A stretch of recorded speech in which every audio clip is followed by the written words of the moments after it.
बिस्मिल्लाहिर्रहमानिर्रहीम।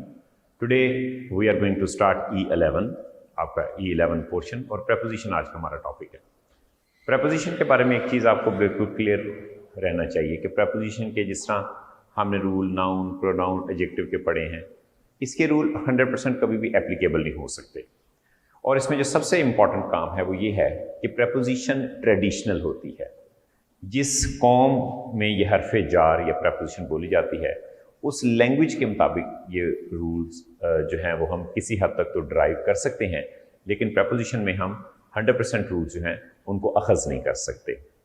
दूसरी बात यह है कि preposition is a pre position, तो हम इसको इकट्ठा बोलते हैं तो प्रेपोजिशन बोलते हैं। प्रेपोजिशन असल में एक नया लफ्ज़ लगाने की प्री पोजिशन है कि आप एक लफ्ज़ के बाद अगर दूसरा लफ्ज़ यूज़ करते हैं, you place the second word after one word, आपको प्रेपोजिशन लगानी पड़ती है।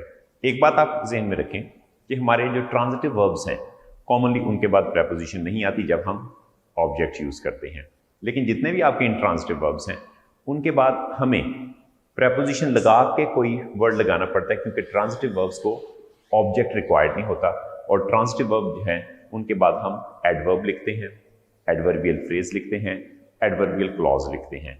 लेकिन ट्रांजिटिव वर्ब के बाद की बात आप याद रखें कि कोई दूसरा जो है अगर वर्ड हमने लिखना है इंट्रांजिटिव वर्ब के बाद, तो वो प्रेपोजिशन के साथ लिखेंगे।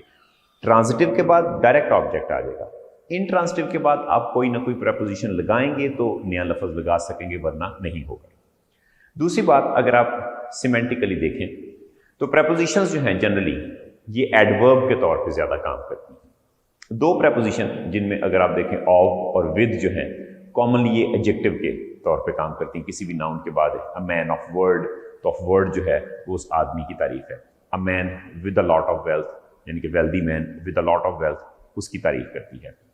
अदर देन दैट अगर आप देखें तो प्रेपोजिशन जो हैं वो मैनर की हैं, प्लेस की हैं, टाइम की हैं, डायरेक्शन की हैं, वो आपको कोई ना कोई जो है वो एडवर्बियल फंक्शन जो है वो परफॉर्म करते हुए दिखाई देगी। अब सबसे पहले जो है प्रेपोजिशन क्या है, सबसे पहले मैंने कॉलन लगा के लिखा है, it is a function word.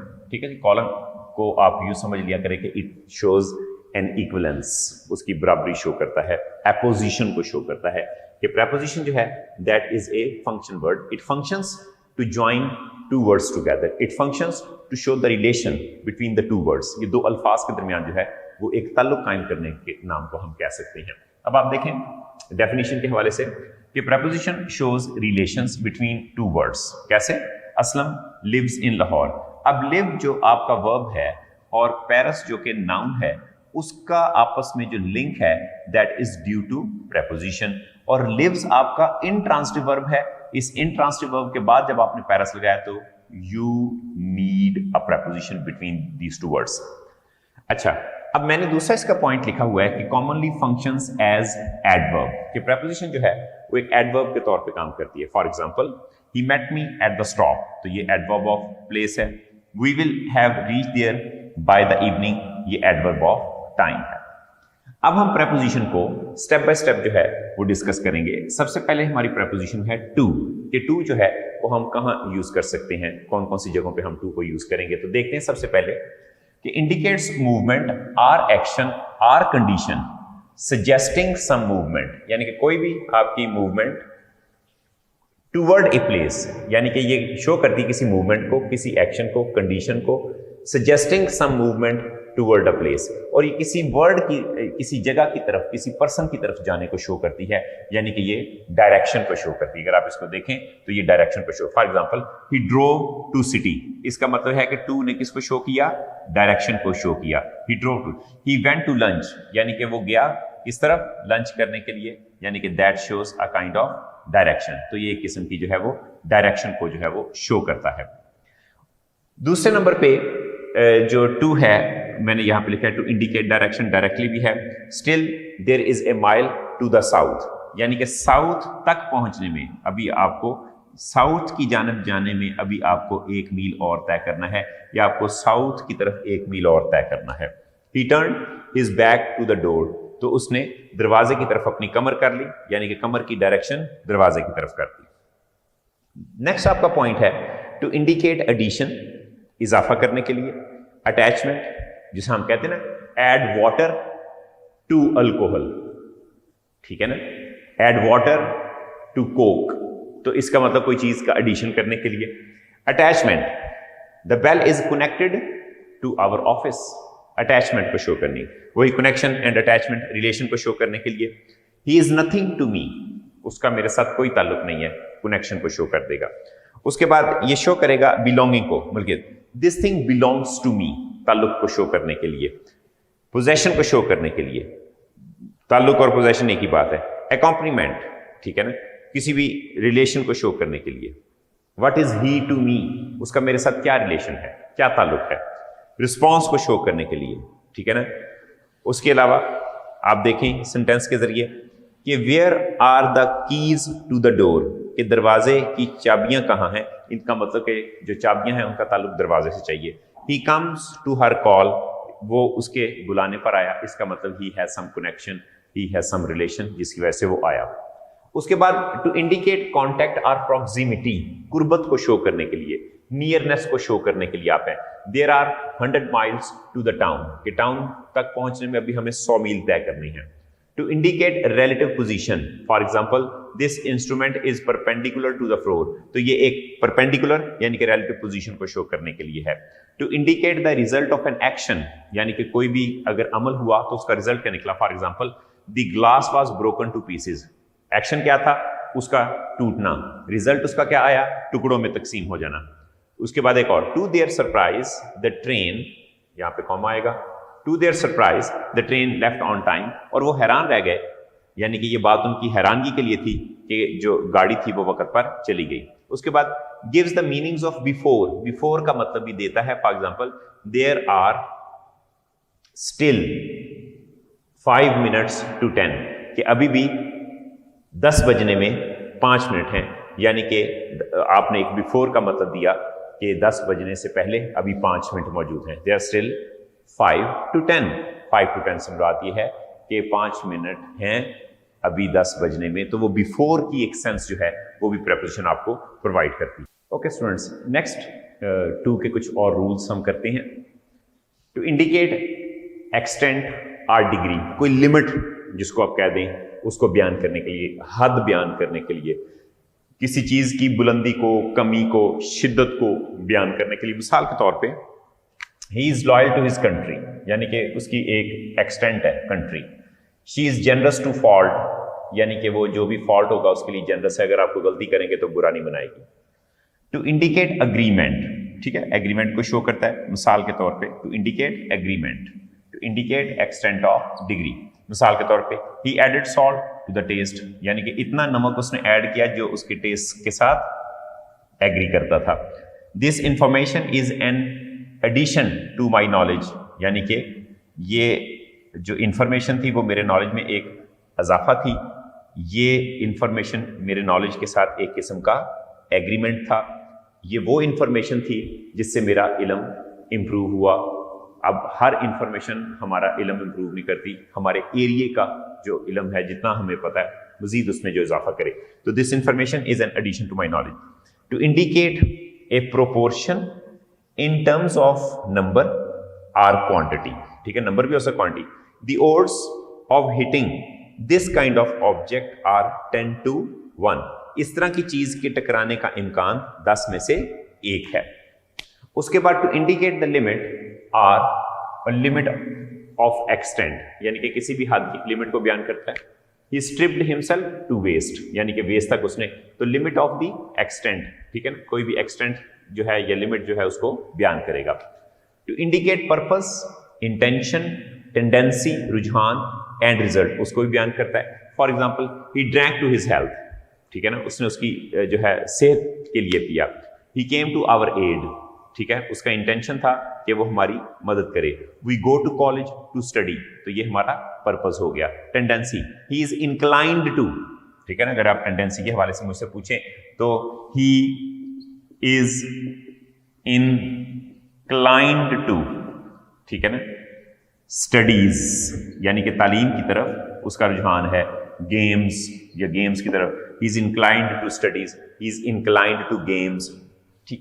उसके बाद to indicate the relation of a verb to its complementary element, यानी कि ऐसा एलिमेंट जिससे उस वर्ब का मतलब मुकम्मल हो, या किसी नाउन का मतलब वर्ब भी हो सकता है या कोई भी आपका, for example he refers to the tradition. अब रिफर का मतलब कंप्लीट कैसे हुआ, जब आपने द ट्रेडिशन को टू के साथ ज्वाइन कर दिया। ही गेव अ बुक, उसने किताब दी, किसको? टू मी, यानी कि he gave a book to me या he gave me a book. तो जब तक आप टू मी नहीं लगाएंगे, ये गेव का मतलब जो है वो मुकम्मल नहीं होगा, तो ये इसका कॉम्प्लीमेंट्री यानी कि मुकम्मल करने वाला एलिमेंट है। उसके बाद टू इंडिकेट एजेंसी, कोई भी सोर्स, कोई भी एजेंसी बयान करें। He fell to his opponent's blow, उसके गिरने की वजह क्या थी? उसके मुखालफिन के मुक्के जो थे उसकी वजह से वो गिर गया। He fell to the opponent's blow. उसके बाद to indicate last or intermediate point of series, के last or intermediate point of series को बयान करने के लिए या तो आखिरी होगा या दरमियाना सा दर्जा।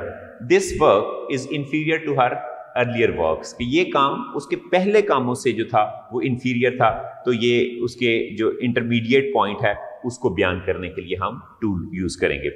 टू शो सिमिलैरिटी, कि हम टू को जो है वो सिमिलैरिटी के लिए शो करेंगे। She resembles to her father, कि वो अपने बाप से मुशाबहत रखती है। This action is akin to his status, ये एक्शन जो है उसके स्टेटस के साथ मुताबिकत रखता है। His interest are akin to mind, उसकी दिलचस्पियां मेरी दिलचस्पियों के साथ मुताबिकत रखती हैं, तो इस तरह हम टू जो है उसको यूज करते हैं।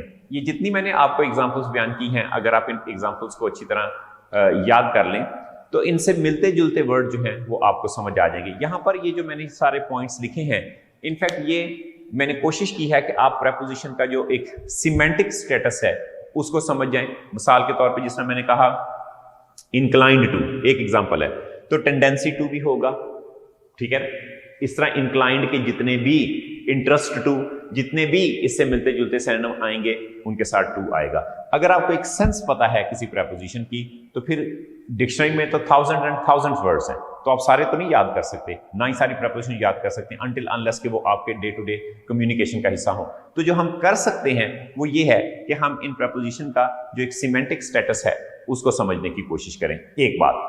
दूसरी बात याद रखें कि हमेशा प्रेपोजिशन के दो पॉइंट होते हैं। एक पॉइंट तो ये होता है कि ये एक फिजिकल स्टेटस को बयान करेगी। फॉर एग्जांपल अभी मैं ऑन की प्रेपोजिशन आपके सामने डिस्कस करूंगा, उससे आपको और चीजें क्लियर हो जाएंगी। For example there are a lot of responsibilities on me. अब वो responsibilities are not visible to you on my head, on my shoulder, no wheres, but the thing which is visible, the books are on the table, किताबें मेज पर हैं। तो इससे फिर ये साबित हुआ कि ऑन का जो फिजिकल स्टेटस है उसको फिर हमने एब्स्ट्रैक्ट स्टेटस में कन्वर्ट किया और हमने कहा कि there are a lot of responsibilities on me. Upon भी यूज कर सकते हैं ओल्ड इंग्लिश में, तो ऑन या अपॉन में डिफरेंस नहीं है। अपॉन को हम ज्यादा एब्स्ट्रैक्ट कॉन्सेप्ट के तौर पर यूज करते हैं, ऑन को ज्यादा हम फिजिकल कॉन्टेक्स्ट के अंदर जो है वो यूज करते हैं। और अब हम ऑन की प्रेपोजिशन को पढ़ते हैं। नेक्स्ट स्टूडेंट हमारे पास ऑन प्रेपोजिशन है, इसकी डेफिनेशन के हवाले से देखा जाए, showing the existence of something on the upper या outer surface of the other thing, ठीक है ना, अपर और outer surface of the other thing. Example आपके सामने, the cat is sleeping on the table, upper surface. There is a lizard on the wall, vertical form में। There are two fans on the ceiling. अब ये three dimensional on है, यानी कि on जो है वो इस सतह से भी है, इस सतह पे भी है और इस सतह पे भी है। तो ये थ्री डायमेंशनल ऑन का कॉन्सेप्ट जो है वो फिजिकल कॉन्सेप्ट जो है वो आपको बयान किया है। लेकिन इंग्लिश लैंग्वेज ट्रेडिशन के अंदर ऑन को हम कहां कहां यूज कर सकते हैं वो देखते हैं, and they are the abstract concepts. Physical concept यही है जो मैंने आपको बयान कर दिया। अब रेस्ट ऑफ देम जो है वो आपके सारे एब्स्ट्रैक्ट कॉन्सेप्ट हैं, यानी कि वो आपके जहन में जो है उनके आइडियाज। मिसाल के तौर पे सबसे पहले हम ऑन को यूज करेंगे to indicate the position in close proximity, nearness का मतलब देने के लिए, ठीक है ना। There is a village on the sea, यानी कि देयर इज अ विलेज, यानी कि ऑन को आप नहीं लिखना चाहते तो आप नियर द सी भी लिख सकते हैं। तो ये लैंग्वेज ट्रेडिशन का पोर्शन बन गया कि नियरनेस की जगह आपने ऑन यूज किया। उसके बाद है टू इंडिकेट द लोकेशन, कोई भी लोकेशन जो है अगर आपने वो बयान करनी हो, he was standing on my left, कि वो मेरे बाएं जानिब खड़ा था, तो ये उसकी पोजीशन है। On the south side of the house, तो ये उसकी पोजीशन है। देयर इज ए गार्डन, उसके बाद नेक्स्ट है indicate the source of support, यानी कि किस चीज की मदद से कोई चीज जो है वो सर्वाइव कर रही है। She hung the coat on the peg, तो पेग सोर्स है उसको लटकाने का। He was standing on one foot, उसका जो बॉडी का पोस्चर है, स्ट्रक्चर है, वो उसका एक पांव है जिसके ऊपर वो खड़ा है। उसके बाद to indicate the source of dependence, abstract concept है, फिजिकल कॉन्सेप्ट नहीं, एब्स्ट्रैक्ट कॉन्सेप्ट है कि जो दूसरों पे इन्हिसार करे। You can rely on me, यानी कि you can depend upon, he depends on या अपॉन हिज पेरेंट्स, तो उसके लिए आप इसको यूज करेंगे। उसके बाद नेक्स्ट है to indicate the means of conveyance, यानी कि कोई भी कन्वेयंस जो आप यूज करते हैं उसके लिए है। For example he came on a bus, वो एक बस पे आया। अगर ये डेली ट्रैवलिंग है, वो डेली का, he goes to college by bus, by car, अगर वो डेली है। अगर कोई वन इंसिडेंट है जिसमें आप बयान करते हैं कि वो सोर्स से दूसरी जगह पर आया, तो यहां पर जो है ही केम ऑन ए बस। लेकिन जब आप बाय बस लिखेंगे तो फिर आर्टिकल नहीं आएगा। ही came by bus, bye kilogram आपने पढ़ा था, बाय लीटर्स है, बाय बस है, तो वो दूसरा सोर्स है। लेकिन जब आप कहते हैं ही केम ऑन ए बस, तो इसका मतलब ये बकायदा एक गाड़ी फिजिकली जो एग्जिस्ट करती हो।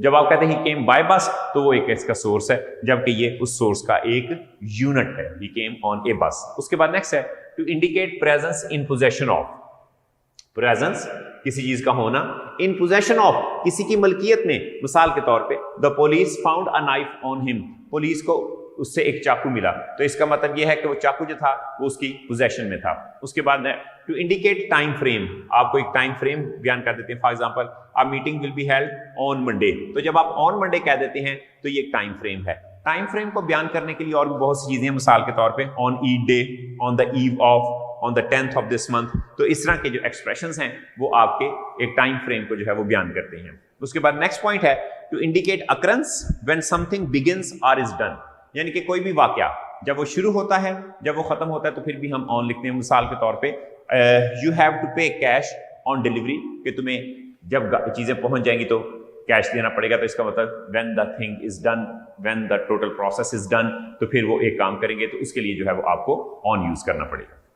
जी स्टूडेंट्स, नेक्स्ट हमारा रूल सोर्स ऑफ सर्वाइवल के लिए हम ऑन को यूज करते हैं। The patient is on ventilator, patient ventilator पे है। फिश लिव ऑन फिश, मछलियों पर जिंदा रहती हैं। कैटल फीड ऑन ग्रास, जानवर जो है वो चारा खाते हैं। उसके बाद टू इंडिकेट द कॉज और अ सोर्स, कोई भी कॉज या सोर्स बयान करेंगे। मिसाल के तौर पे ही गॉट प्रॉफिट, कैसे मिला profit? On the sale of stock, तो on the sale of stock जो है वो सोर्स है। उसके बाद to indicate the focus of obligation, यानी कि जो आपका जिम्मेदारी है उसके ऊपर फोकस है। He put the blame on me, उसने मेरे ऊपर इल्जाम दिया, तो ये फोकस ऑफ ऑब्लिगेशन है। उसके बाद नेक्स्ट है to indicate the object of collision, opposition और होस्टाइल एक्शन, तो कोई भी बुरा एक्शन है उसके हवाले से भी हम ऑन यूज करते हैं। कोई झगड़ा हो गया, कोई लड़ाई हो गई, कोई बुरा वाकया हो गया। For example he bumped my head on a limb, उसने मेरा सर जो है एक उस पे मारा। He pulled a gun on me, उसने मेरे ऊपर बंदूक तान ली। His attack on his enemy was successful, यहाँ पे ये जो आपका अटैक है ये नाउन है। अटैक जब वर्ब के तौर पे आएगा तो फिर हम इसके साथ preposition on नहीं यूज करेंगे। उसके बाद नेक्स्ट इसका पॉइंट है to indicate the directed effort, destination और फोकस ऑफ सम एक्शन, कि कोई भी आपकी एफर्ट जो किस तरफ डायरेक्ट कर दी जाए, कोई भी आपकी डेस्टिनेशन जिस तरफ जाया जाए, या फोकस ऑफ सम एक्शन। मिसाल के तौर पे हम यहाँ पे जो है फॉर एग्जाम्पल इसको हम यूं यूज कर सकते हैं कि ही वर्कड ऑन इंसेक्ट्स। इसका मतलब ये है कि ये उसकी डायरेक्टेड एफर्ट थी, उसने कोई काम किया इंसेक्ट्स के ऊपर। उसके बाद to indicate the object with respect to some disadvantage, handicap और डेट्रीमेंट, कि अगर कोई डिसएडवांटेज हो, कोई अपाहज हो, या कोई चीज तनज़ली की तरफ चली जाए, डेट्रीमेंट हो जाए, उसके हवाले से। For example this joke is on me, I don't like it, ठीक है ना, कि सम डिसएडवांटेज है कि आपको मजाक हुआ तो आप कहा this joke is on me, कि ये तुमने मेरे साथ मजाक किया है, आई डोंट लाइक इट। उसके बाद he has 3 inches in height on me, कि उसको मेरे ऊपर 3 इंच हाइट का बेनिफिट है, यानी कि उसकी हाइट जो है वो 3 इंच ज्यादा है। उसके बाद to indicate the focus of feeling, ठीक है ना, to indicate the focus of feeling, उसको बयान करेगा। मिसाल के तौर पे please have pity on me, या he has a strong knee on sports, have strong knee on sports आपका इडियोमेटिक एक्सप्रेशन है कि वो खेल में बहुत दिलचस्पी रखता है। कर्स ऑन यू, तुम्हारे ऊपर लानत, इस तरह के जो एक्सप्रेशन हैं उनमें भी ऑन जो है वो हम यूज कर सकते हैं। उसके बाद नेक्स्ट है to indicate the subject of study, यानी कि कोई भी सब्जेक्ट ऑफ स्टडी है तकरीबन वो इससे मिलता जुलता ही है। For example this book is on plants, he agrees on this price. तो जो भी आपका जो सब्जेक्ट ऑफ स्टडी है या सब्जेक्ट ऑफ फोकस, ठीक है ना, सब्जेक्ट ऑफ फोकस यानी कि वो इस बात पे एग्री करता है कि ये कीमत ठीक है।